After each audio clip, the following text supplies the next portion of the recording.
Life change ചെയ്യുന്നത് വലിയ decisions അല്ല, നമ്മൾ ദിവസേന എടുക്കുന്ന സ്മോൾ ആക്ഷൻസിലാണ്. ഇത് വെറുതെ പറയുന്നതല്ല, ഇത് യാഥാർത്ഥ്യമാണ്. സ്മോൾ ചേഞ്ചസ് റിമാർക്കബിൾ റിസൾട്ട്സ് എന്ന ടാഗ് ലൈനിൽ വരുന്ന ഒരു ബുക്കാണ് അറ്റോമിക് ഹാബിറ്റ്സ്. ശീലങ്ങളെ പറ്റി പറയുമ്പോൾ പലർക്കും മനസ്സിൽ കടന്നു വരുന്ന ഒരു പുസ്തകം കൂടിയാണ് അറ്റോമിക് ഹാബിറ്റ്സ്. ഇതിലെ ഓരോ ലെസൺസും അത്രയേറെ വാല്യൂ തരുന്നുണ്ട്. അപ്പോൾ ഇന്ന് നമ്മൾ സംസാരിക്കാൻ പോകുന്നത് അറ്റോമിക് ഹാബിറ്റ്സിലെ 5 പവർഫുൾ ലെസൺസിനെ കുറിച്ചാണ്. കൂടാതെ ഒരു ബോണസ് ലെസണും അവസാനം പറയുന്നുണ്ട്. വീഡിയോയിലേക്ക് പോകുന്നതിന് മുന്നേ ഡിയർ ഫ്രണ്ട്സ്, ഈ ചാനലിൽ self improvements and positive changes കൊണ്ടുവരാൻ തരത്തിലുള്ള വീഡിയോകളാണ് ഞാൻ ഇവിടെ ചെയ്യുന്നത്. അപ്പോൾ നിങ്ങൾക്ക് യൂസ്ഫുൾ ആണെങ്കിൽ സബ്സ്ക്രൈബ് ചെയ്യുന്ന കാര്യം കൺസിഡർ ചെയ്യുക. വീഡിയോയിലേക്ക് പോകാം. Lesson 1, small habits make a big difference. പുസ്തകം പറയുന്നത് habits are the compound interest of self improvement. അതായത് ചെറിയ ഇംപ്രൂവ്മെന്റ്സ് സമയം കൂടുന്തോറും മൾട്ടിപ്ലൈ ചെയ്യും. ഒരു ദിവസം 1% മെച്ചപ്പെടുന്നത് വളരെ ചെറുതായി തോന്നാം, ബട്ട് കൺസിസ്റ്റന്റ് ആയി 1% ഇംപ്രൂവ്മെന്റ് ദിവസേന തുടർന്നാൽ ഒരു വർഷം കഴിഞ്ഞാൽ അതിന്റെ റിസൾട്ട് വലിയ മാറ്റമായി കാണാം. ഫോർ എക്സാമ്പിൾ, ദിവസം 10 മിനിറ്റ് വായിക്കുന്നത് ചെറിയ കാര്യമാണ്, പക്ഷേ ഒരു വർഷം കഴിഞ്ഞാൽ അത് നമുക്ക് നല്ല നോളജും തരും. കൂടാതെ ഒന്നിൽ കൂടുതൽ ബുക്കുകൾ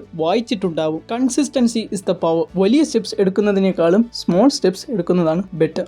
lesson 2, focus on systems not goals. Goals are important, but systems are what actually make you win. Goal excite ചെയ്യും, സിസ്റ്റം ചേഞ്ച് ചെയ്യും. സിമ്പിളായി ഞാനൊരു സെനാരിയോ പറയാം. 2 സ്റ്റുഡൻസ് എ ആൻഡ് ബി, രണ്ടുപേർക്കും ഒരേ ഗോൾ, റാങ്ക് നേടണം. സ്റ്റുഡന്റ് എ ഡെയിലി 2 മണിക്കൂർ revision system follow ചെയ്യുന്നു, ആൻഡ് ബി മൂഡ് വന്നാൽ മാത്രം പഠിക്കുന്നു. എക്സാം ദിവസം അവരുടെ ഗോൾ ഒരുപോലെ ആയിരുന്നാലും അവരുടെ റിസൾട്ട് ഡിഫറെന്റ് ആയിരിക്കും. ഡെയിലി റൊട്ടീൻ ഇല്ലെങ്കിൽ ഗോൾ വെറും വിഷ് മാത്രമാകും. Lesson 3, identity based habits. True change happens when you change your identity change ചെയ്താൽ ഹാബിറ്റ്സ് ബിൽഡ് ചെയ്യാൻ സാധിക്കും. എനിക്കൊരു പുസ്തകം എഴുതണം എന്നതിനു പകരം ഞാൻ ഒരു റൈറ്റർ ആകുന്നു എന്ന് ചിന്തിക്കുക. സ്മോക്കിംഗ് നിർത്തണം എന്നതിനു പകരം ഞാൻ സ്മോക്കർ അല്ല എന്ന് തിരിച്ചറിയുക. ഓരോ ചെറിയ നല്ല ഹാബിറ്റ്സ് നമ്മൾ ആരാകാൻ ആഗ്രഹിക്കുന്ന വ്യക്തിക്കുള്ള ഒരു വോട്ടാണ്. ഔട്ട്കമ്മിൽ മാത്രം ഫോക്കസ് ചെയ്യാതെ നമ്മൾ ആരായി മാറുകയാണ് എന്നതിൽ ശ്രദ്ധിക്കുക. Lesson 4, the 4 laws of habit formation. Number 1, make it obvious. വ്യക്തമാക്കുക. ഹാബിറ്റ്സിന് ക്ലിയർ ട്രിഗർ വേണം. ഫോർ എക്സാമ്പിൾ, ബുക്ക് വായിക്കണമെങ്കിൽ നമ്മൾ ഇരിക്കുന്ന ടേബിളിൽ വെക്കുക, അല്ലെങ്കിൽ ബെഡിന്റെ അടുത്തായി വെക്കുക. ക്ലിയർ ആയുള്ള ട്രിഗർ കിട്ടുമ്പോൾ ആ ഹാബിറ്റ് ചെയ്യാൻ കഴിയും. Number 2, make it attractive. Habits enjoyable ആക്കുക. ഉദാഹരണത്തിന്, എക്സസൈസ് ചെയ്യുമ്പോൾ ഇഷ്ടപ്പെട്ട മ്യൂസിക് കേൾക്കുക. ഇത് ആ ഒരു ഹാബിറ്റിനെ കൂടുതൽ എൻജോയബിൾ ആക്കും. ഇത് കാരണം എക്സസൈസ് വീണ്ടും വീണ്ടും ചെയ്യാനും നമുക്ക് തോന്നും. Number 3, make it easy. എളുപ്പമാക്കുക. സ്റ്റാർട്ടിംഗ് ചെറുതായിരിക്കട്ടെ. 2 മണിക്കൂർ പഠിക്കാൻ കഴിഞ്ഞില്ലെങ്കിൽ 5 മിനിറ്റ് പഠിക്കുക. 2 മിനിറ്റ്സ് റൂൾ പാലിക്കുക. വായിക്കാൻ ബുദ്ധിമുട്ടാണ്, ജസ്റ്റ് ഒരു പേജ് മാത്രം വായിക്കുക. അങ്ങനെ സ്റ്റാർട്ടിങ്ങിൽ make it easy. Number 4, make it satisfying. Habit ചെയ്ത ശേഷം ചെറിയ റിവാർഡുകൾ സ്വയമേ നൽകുക. ഉദാഹരണത്തിന്, ജിമ്മിൽ പോയി വന്നാൽ ഒരു ഹെൽത്തി ഡ്രിങ്ക് റിവാർഡ് ആക്കുക. ഇനി ബാഡ് ഹാബിറ്റ്സ് ബ്രേക്ക് ചെയ്യാൻ ഈ നിയമങ്ങളെല്ലാം മറിച്ച് ഉപയോഗിക്കുക. Invisible, unattractive, difficult, unsatisfying. മോട്ടിവേഷനെ ആശ്രയിക്കാതെ ഒരു സിസ്റ്റം ബിൽഡ് ചെയ്യുക.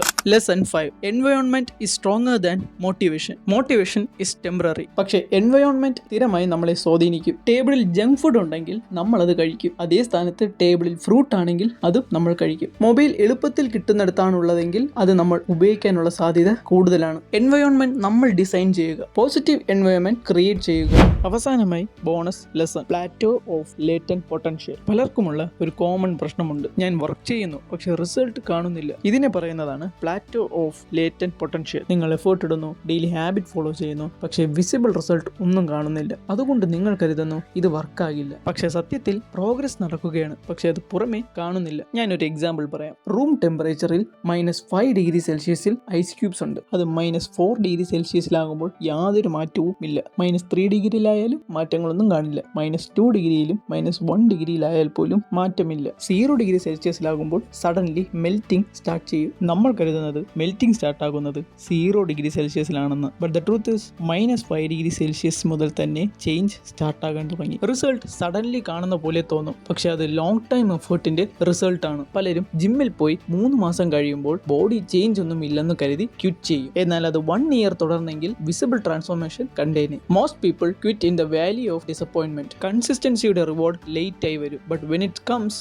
It changes everything. Trust the process. Success sudden അല്ല, ഫെയിലിയറും സഡൻ അല്ല. ഇവ രണ്ടും നമ്മൾ എടുക്കുന്ന സ്മോൾ സ്റ്റെപ്സ് ആൻഡ് സ്മോൾ ഹാബിറ്റ്സിന്റെ സ്ലോ റിസൾട്ട് ആണ്. ഈ പുസ്തകത്തിൽ ഇനിയും ഒരുപാട് വാല്യൂബിൾ ലെസൺസ് ഉണ്ട്. അപ്പോൾ തീർച്ചയായും ഈ ബുക്ക് വായിക്കാൻ ശ്രമിക്കുക. അടുത്ത വീഡിയോയിൽ കാണാം.